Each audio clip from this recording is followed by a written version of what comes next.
Hey guys, how you doing? This is Manga Section. I'm here today to bring you the review for One Piece Manga Chapter 1012, and I don't really have much of an opinion on this chapter. I think I'm going to be giving it a low rating if I'm honest, but I do think I need to go back and look at a few things from previous chapters because something don't add up.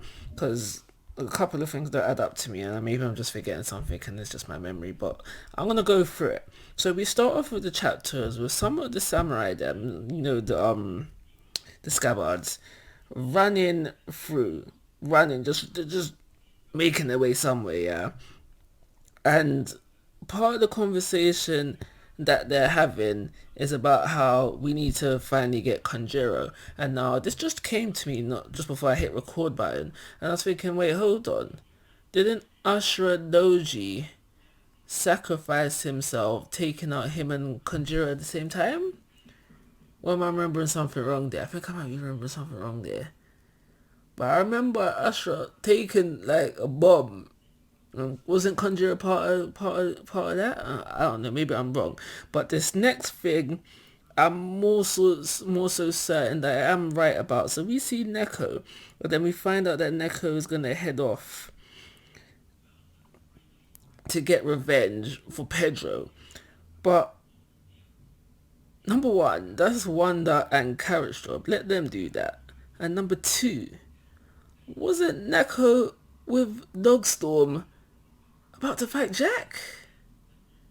See, am I forgetting? Am I forgetting things? Like, I don't know. But moving on, as the chapter goes on, we find out that Sanji has Zoro with him. And now we find out how that exactly went about. Lord did the room shambles. He ended up with Sanji. And then Lord gives him a quick breakdown of what went down with him.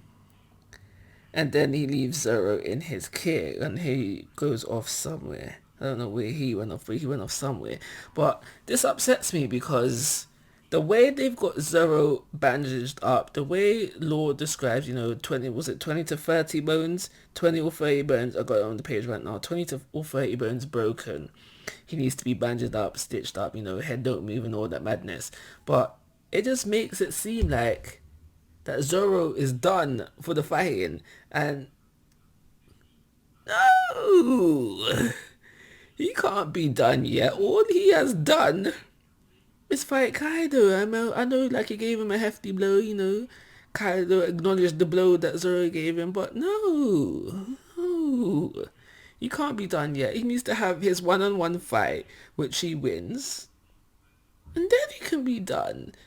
But the way that they describe, I know Zoro, he usually from the get-go, from One Piece started, the majority of his fights, Zoro are fighting them injured. But it seems like to me that this injury is too much for him to continue fighting. So that's a problem because that means he's done, but he hasn't done nothing yet within this arc fighting wise. So I was a bit disappointed with that. Whereas to where Law has gone, I don't know.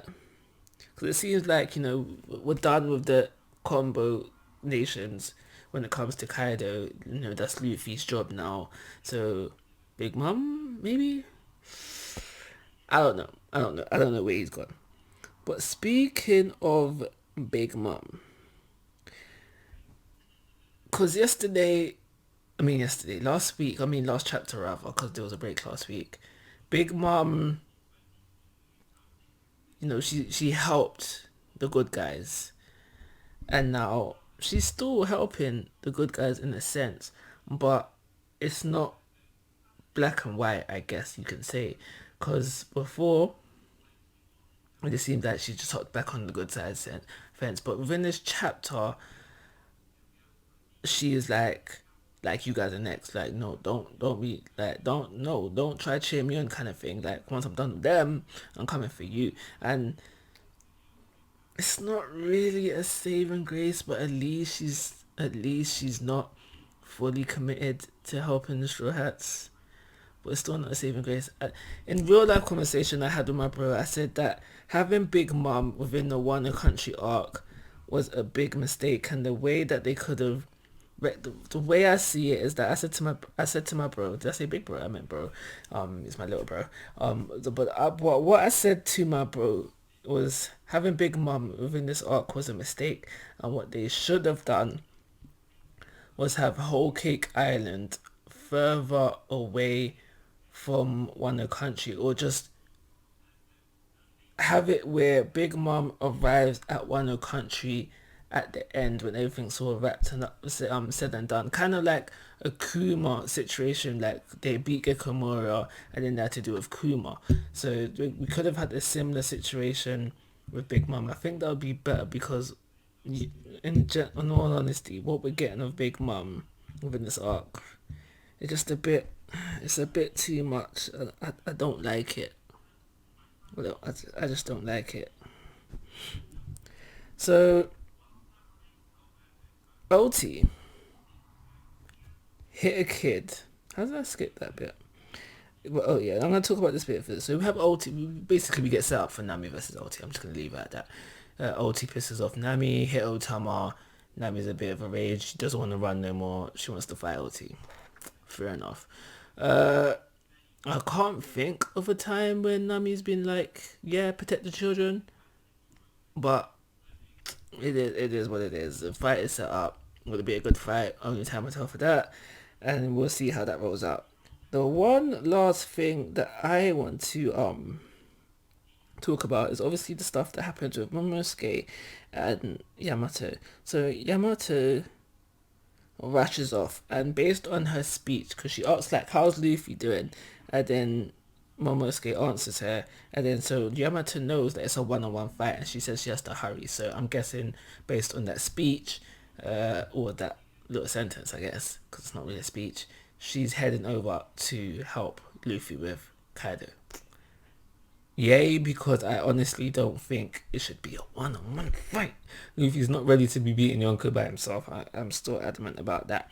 But Luffy and Yamato, more realistic, but at the same time, I'm thinking, just give me all the supernova present and let them defeat Kaido, and I'll be happy. Anything less than that, I might be calling BS or plot armor. We'll see how it goes. But the most interesting thing for me out of this scene with Momosuke is finding out that Momosuke has Odin's journal and he reads in it. And as we know, there's some valuable information within this journal. So will he obtain valuable information? What I could see happening is that he learns like certain things, certain big things, or that's within Odin's journal. The journal is going to get destroyed, and then Momosuke is going to suggest telling Luffy these things, and obviously Luffy being Luffy's nah. I don't want to know. I'm going to do my own journey, find out things, how they unfold. Because this journal could be very plot convenient. Because this journal probably has the location of the fourth poneglyph in it. Probably. Or somewhere where it has been. So this journal does need to die. It does need to die. And what better way for it to die than to be burnt to a crisp. And some of its information, maybe not all of it, residing within Momosuke. So that's everything I got to say about this chapter. Did not really enjoy it. I'm not gonna lie to you. I'm not one for like action. Like, you know, I know this sometimes the story needs to be told for the action to unfold, but I feel like we are within far enough within the arc where we should be in the action stage. And in all honesty, we haven't got much yet. I'm going to give this chapter a 2-star rating. Like always, guys, I'm asking for your thoughts and opinions. If you haven't already, please subscribe to my YouTube channel. But most importantly, take care. Have a nice day.